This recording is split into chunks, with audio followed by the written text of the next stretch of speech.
Good morning, good evening, good night my dear students. How are you? First class, जबरदस्त, जिंदाबाद। So हम लोग आज motion in a plane chapter का cross product का कुछ न्यूमेरिकल्स देखेंगे। तो हम लोगों ने प्रीवियस लेक्चर में क्रॉस प्रोडक्ट के बारे में डिटेल्स पढ़े थे। उससे पहले हम लोगों ने डॉट प्रोडक्ट के बारे में पढ़े थे। क्रॉस प्रोडक्ट क्या होता है सर? ए क्रॉस बी क्रॉस प्रोडक्ट ये होता है कि ए क्रॉस बी इक्वल टू उसका जो रिजल्ट आता है ए बी साइन थीटा और उसके साथ एक डायरेक्शन जुड़ा रहता है। सर डॉट प्रोडक्ट क्या था? डॉट प्रोडक्ट हमने पढ़े थे A dot B equal to A B cos theta. एक चीज देखो, यहाँ पे जो रिजल्ट मिला है ना आपको, this result is just magnitude, it will give you just value. तो वैल्यू देगा, इट हैज नो डायरेक्शन। लेकिन यहाँ पे देखो, ये तीनों मिलके आपको वैल्यू देगा, लेकिन जो एन कैप लिखा है ना, ये आपको क्या देगा? डायरेक्शन देगा। तो इसीलिए हम लोगों ने वहां पे डिटेल्स एक्सप्लेन किए थे कि क्रॉस प्रोडक्ट और डॉट प्रोडक्ट के बीच क्या डिफरेंस है। एक के पास एक का रिजल्ट जो मिलेगा, रिजल्टेंट मतलब आंसर जो मिलेगा, उसके पास खाली मैग्नीट्यूड मिलेगा, वो है डॉट प्रोडक्ट। सो दो वेक्टर को डॉट करेंगे तो आंसर जो आएगा ये हमको वैल्यू देगा, मैग्नीट्यूड देगा, कोई डायरेक्शन नहीं देगा। लेकिन यहाँ पे क्रॉस प्रोडक्ट में क्या है? वैल्यू के साथ आपको एक डायरेक्शन देगा। यहाँ पे cos थीटा है और यहाँ पे sin थीटा है। अगर थीटा का value if theta equal to 90, मतलब क्या है? एक वेक्टर दूसरे वेक्टर के साथ परपेंडिकुलरली है, परपेंडिकुलर है। ये अगर ए वेक्टर है और ये अगर बी वेक्टर है तो दोनों के बीच एंगल होगा 90। तो यहाँ पे 90 का वैल्यू बैठाएंगे तो क्या होगा सर? 90 का वैल्यू बैठाओगे तो cos 90 का वैल्यू 0 होता है। 0 इंटू दिस तो 0 हो जाएगा। यहां पे अगर sin थीटा का वैल्यू, अगर थीटा का वैल्यू 0 होगा तो यहाँ पे क्या होगा? sin 0 का वैल्यू कितना होता है? sin 0 का वैल्यू 0 होता है सर। तो ये 0 है, उसके साथ मल्टीप्लाई करोगे तो पूरा टर्म 0 हो जाएगा। तो आपका मैग्नीट्यूड 0 दिया बट कुछ डायरेक्शन देता है, इसको हम बोलते हैं नल वेक्टर।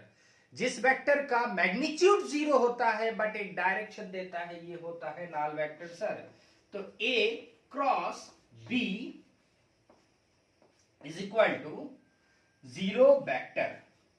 अगर दोनों साइड पे मैग्नीट्यूड लेंगे तो इस साइड का भी डायरेक्शन हट जाएगा, तो इस साइड का भी डायरेक्शन। तो हम क्या लिख सकते हैं? A क्रॉस B और उसका मैग्नीट्यूड 0 होता है। इसका मैग्नीट्यूड कितना होता है? 0 होता है। तो मुझे क्वेश्चन में अगर देगा कि पैरेलल प्रूफ करो, पैरेलल मतलब दो वेक्टर के बीच एंगल 0 है। पैरेलल, ये ए वेक्टर है, ये बी वेक्टर है, दोनों के बीच का जो एंगल है एक ही डायरेक्शन में जाएगा तो एंगल 0 होता है। तो पैरेलल बनाने के लिए मुझे दिखाना होगा A cross B equal to 0 और परपेंडिकुलर दिखाने के लिए मुझे दिखाना होगा A dot B equal to 0। Question में अगर आए आपको कि prove that they are perpendicular to each other, तो आप डॉट प्रोडक्ट लो और उसका वैल्यू 0 दिखा दो और बोलो कि they are perpendicular with each other. अगर पैरेलल बोले तो क्रॉस प्रोडक्ट लो और क्रॉस प्रोडक्ट का वैल्यू 0 दिखा दो और बोलो कि they are parallel with each other. इस क्वेश्चन में जो मैं लिख के रखा हूं, यहां पे क्या बोला है आपको कि ये वेक्टर पैरेलल है या नहीं, प्रूफ करो, शो दैट या प्रूफ दैट। इसको प्रूफ करना है मुझे। तो प्रूफ के लिए हम क्या करेंगे? पैरेलल लिखा है सर तो क्रॉस प्रोडक्ट करेंगे। याद रखो, पैरेलल लिखा है तो क्रॉस प्रोडक्ट करो। तो ए क्रॉस बी करने के लिए हम लोगों को क्रेमर्स ने एक अच्छा तरीका दिया है, जो है आई कैप, जे कैप, के कैप। यहां लिखेंगे डिटर्मिनेंट। आई का कोएफिशिएंट यहां से लिखो 2, यहां से जे का कोएफिशिएंट -3, यहां पे के का कोएफिशिएंट -1, यहां पे आई का कोएफिशिएंट -6, जे का कोएफिशिएंट 9, के का कोएफिशिएंट 3 बैठाओ, हो गया। सो यहां पे आई को पहले लो और आई जिस रो पे होगा और जिस कॉलम पे होगा दोनों को कैंसिल कर दो। दोनों को मैं कैंसिल कर दिया मनी मन में। तो ये दोनों का अगर कैंसिल कर देंगे तो बचेगा दिस दिस दिस दिस, ये चार टर्म में यहां पे दिस इंटू दिस करो। सो यहां पे कितना होगा, -9 होगा sir. Minus this into this तो कितना होगा, 9 1 जा 9, -9, माइनस से माइनस से यहाँ पे प्लस हो जाएगा।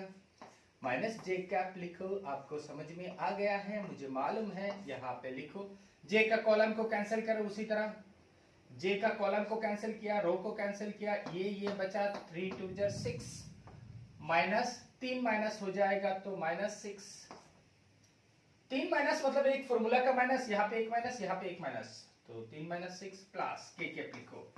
के कैप में क्या होगा सर, के का कॉलम को कैंसिल करो, रो को कैंसिल करो, दिस इंटू दिस 18, और यहाँ पे भी 3 माइनस है, माइनस माइनस प्लस और एक माइनस है फॉर्मूला का तो माइनस होगा, -18। यहाँ पे सब जीरो हो जाता है, मतलब क्या ये जीरो वेक्टर हो गया। सो ए क्रॉस बी का वैल्यू जीरो वेक्टर है, देयरफॉर मैग्नीट्यूड कितना होगा, A cross B mod equal to 0। Next numerical, किसी पैरेललोग्राम का अगर एरिया निकालना है तो क्या करेंगे सर। सर क्रॉस प्रोडक्ट का मीनिंग होता है पैरेललोग्राम का एरिया। तो पैरेललोग्राम का एरिया निकालने के लिए बोलेगा तो मैं क्रॉस प्रोडक्ट कर दूंगा और उसका मैग्नीट्यूड निकाल के बोल दूंगा this is the area of this parallelogram. So जैसे यहां पे इफ, ये क्वेश्चन नंबर 2 होगा, if two sides of a parallelogram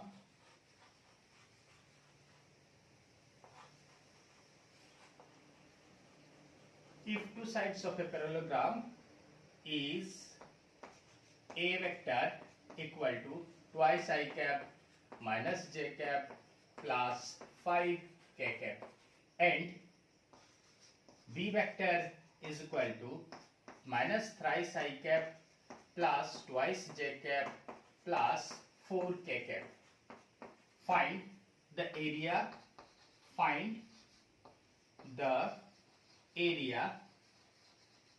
of the parallelogram.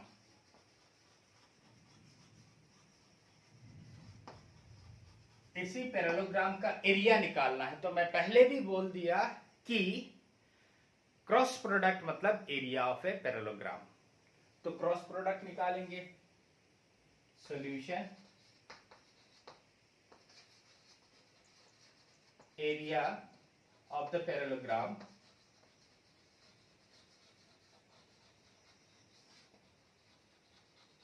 is a cross b is equal to, a cross b पहला का जैसे i cap, j cap, k cap. i का सामने 2 कोएफिशिएंट कुछ नहीं है, j के सामने कुछ नहीं है मतलब -1 प्लस 5 प्लस लिखने का जरूरत नहीं है। यहाँ पे -3, यहाँ पे +2, यहाँ पे 4। तो इसको कैसे करते हैं सर, आई कैप को लो, आई का रो कॉलम कैंसिल, यहाँ पे 4 इंटू दिस -4 -10 ये फॉर्मूला का माइनस है, मतलब this into this minus this into this. समझ में आया ना? हाँ सर समझ में आया। नेक्स्ट माइनस जे के सामने माइनस लिखो, जे का कॉलम, जे का row cancel, this into this, so 4 2 is 8 minus this into this, so minus से minus से plus 3 plus k cap, k cap के लिए k का रो k का कॉलम कैंसिल करो, 2 2 जा 4। अच्छा जेकेब के लिए हमने क्या किया सर जेकेब के लिए इसको कैंसिल करो, बाकी रहा माय डियर स्टूडेंट, जब गलती करता हूं क्यों नहीं बोलते हो सर, कैसे बोलेंगे, दिस 2 4 यहाँ पे 2 4 जा 8 लिखा, ठीक है, यहाँ पे -3 15 माइनस से प्लस 15 हो जाएगा। के सामने अगर बैठाओगे तो के का ये कैंसल, सो 4 माइनस 3। सो ये हमारा आंसर आ गया। यहाँ पे कितना होगा, -14 आई कैप माइनस 23 जे कैप प्लस के कैप। इसका अगर मैग्नीट्यूड निकालना है तो क्या करेंगे सर, मैग्नीट्यूड निकालना है। जैसे यहाँ पे मुझे मैग्नीट्यूड निकालना है a क्रॉस b और उसका मैग्नीट्यूड, तो इसका मैग्नीट्यूड क्या होगा सर, √ओवर ऑफ इसका कोएफिशिएंट स्क्वायर -14 स्क्वायर प्लस यहाँ पे -23 होल स्क्वायर प्लस 1 स्क्वायर। सो इसका जो आंसर होता है ये यहाँ पे आंसर लिखे इस रो। तो बस ये हो गया। हमको एरिया निकालना है अगर किसी पैरेललोग्राम का, तो हम ऐसे इसका एरिया निकाल सकते हैं, ठीक है। हाँ, नेक्स्ट क्वेश्चन, अगर मुझे यूनिट वेक्टर निकालने के लिए बोलेगा तो क्या करेंगे सर, यूनिट वेक्टर निकालने के लिए बोलेगा तो हम क्या करेंगे। जैसे question number 3, if A vector equal to minus twice I cap plus J cap plus thrice K cap and B vector equal to thrice I cap plus twice J cap plus 4 K cap, find the unit vector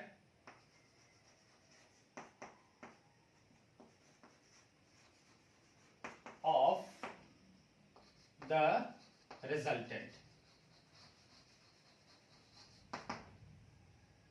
unit vector निकालो किसका, of the resultant. ये दोनों करने के बाद जो resultant आएगा उसी रिजल्टेंट का यूनिट वेक्टर करो तुम लोग, मैं देखता हूं कैसे करते हो।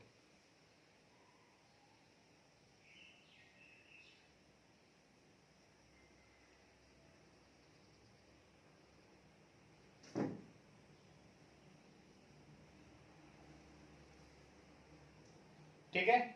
सो हमको यहाँ पे a vector equal to this दिया है, b vector equal to this दिया, find the unit vector perpendicular to the resultant, और परपेंडिकुलर टू द रिजल्टेंट और perpendicular to both a and b, ये लिख देते हैं, perpendicular to both a vector and b vector.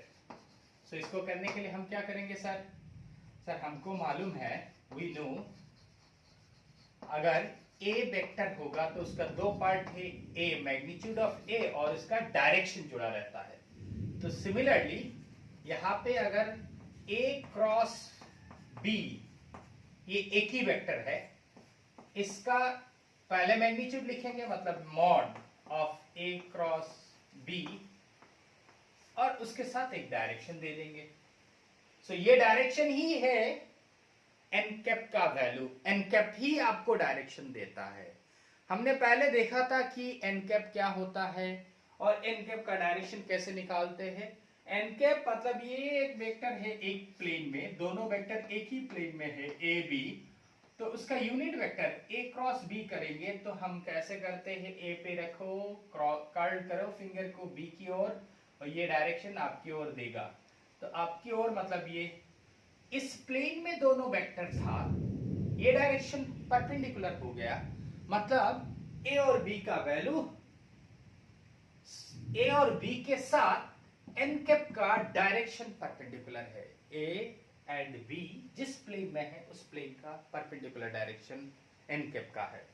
तो perpendicular n cap equal to क्या लिखूंगा, ए cross B vector करो, उसके बाद जो मिलेगा उसका मैग्नीट्यूड बैठा दो। ये हमने पहले डिस्कस किए थे ये फॉर्मूला को।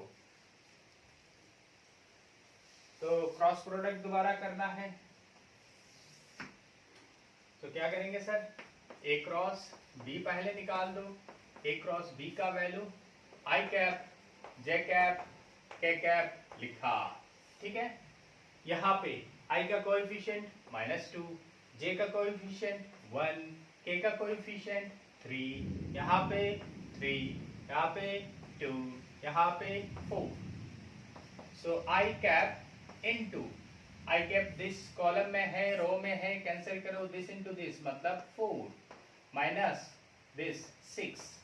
उसके बाद जे के सामने फॉर्मूला का माइनस होता है, जे के सामने फॉर्मूला का माइनस होता है।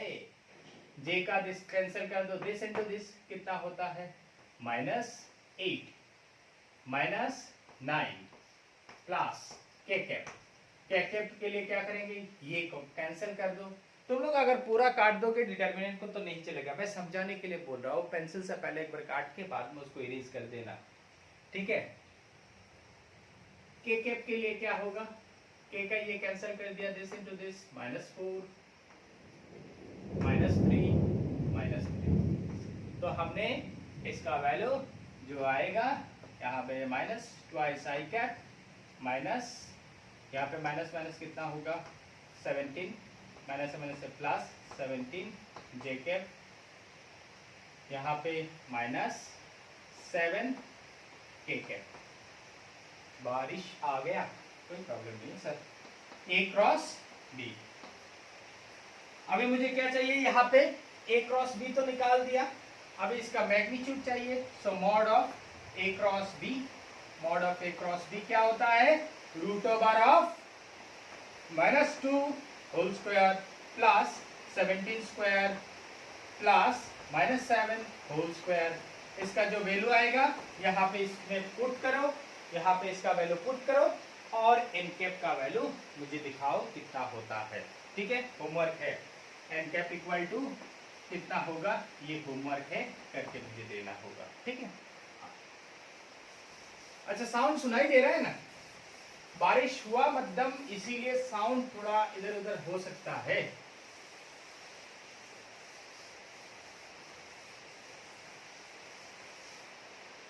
Find number 4, find the angle between the vector a vector equal to twice I cap plus j cap plus k cap alhamdulillah b vector equal to I cap plus twice j cap plus thrice k cap। इन दोनों के बीच angle निकालो, करो इसको, करके मुझे दो अभी। हाँ,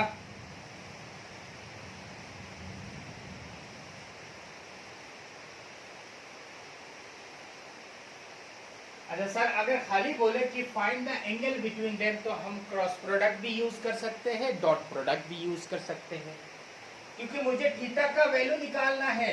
सो I can use dot product और क्रॉस प्रोडक्ट। बट यहाँ पे अगर मैं दे दूंगा find the sine angle, sine angle निकालो, तो मुझे क्रॉस प्रोडक्ट ही यूज करना होगा। तो साइन एंगल निकालेंगे तो क्या होगा, वी हैव और वी नो, हम जानते हैं ए क्रॉस बी का वैल्यू होता है A B sine theta n cap. Sir अगर मैग्नीट्यूड दोनों, यहाँ पे इस साइड पे भी डायरेक्शन है, इस साइड पे भी डायरेक्शन है, दोनों का डायरेक्शन उठाना है तो क्या करेंगे, दोनों साइड का मैग्नीट्यूड लेंगे।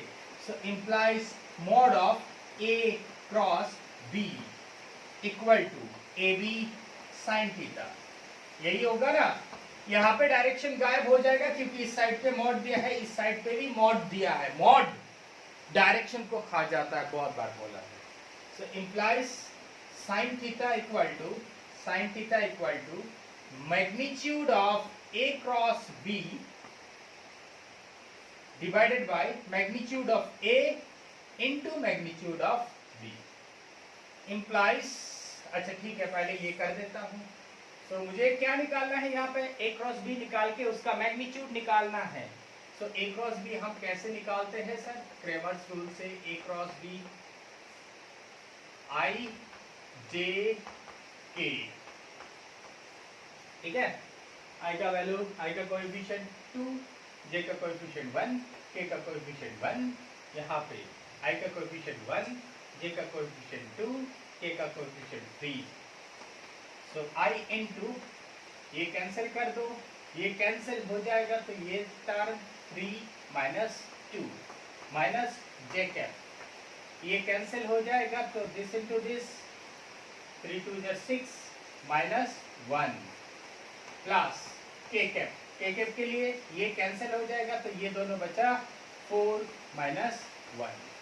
तो कितना होता है यहाँ पे आई कैप, यहाँ पे माइनस 5 जे कैप, यहाँ पे प्लस 3 के कैप, यही वैल्यू आया है यहाँ पे। तो इसका मोड निकालो, mod of A cross B is equal to root over of 1 square plus minus 5 whole square, 1 square plus minus 5 whole square plus 3 square.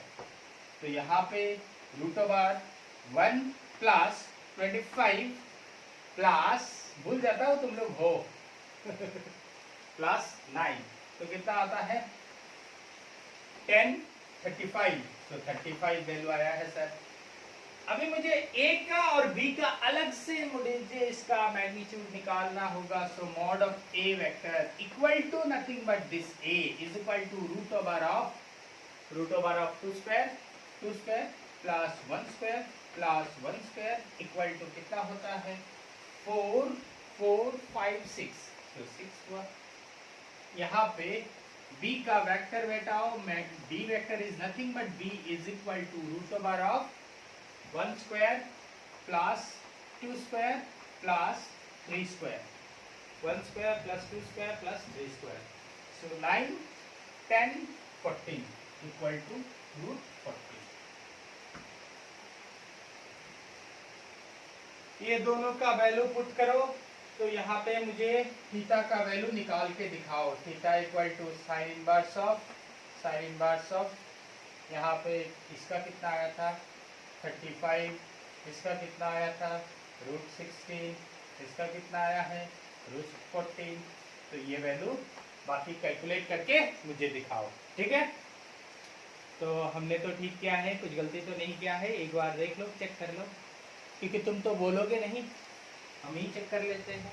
यहाँ पे इसका मैग्नीट्यूड निकाला 1 स्क्वायर 2 स्क्वायर 3 स्क्वायर 9 10 14, ठीक है। इसका 4 1 6 4 1, हाँ ठीक है, 4 5 6 हो गया। तो इसी तरह अगर आपको कोई भी न्यूमेरिकल देगा तो इंशाल्लाह अब लोग आराम से कर सकते हो। मुझे मालूम है कि साइन का थीटा का वैल्यू निकालो, अगर पैरेलल परपेंडिकुलर या पैरेलल कुछ भी बोले, ये आप लोग कर सकते हो। तो आज के लिए बस इतना ही। Thank you very much. मज़े से फिजिक्स को सीखो।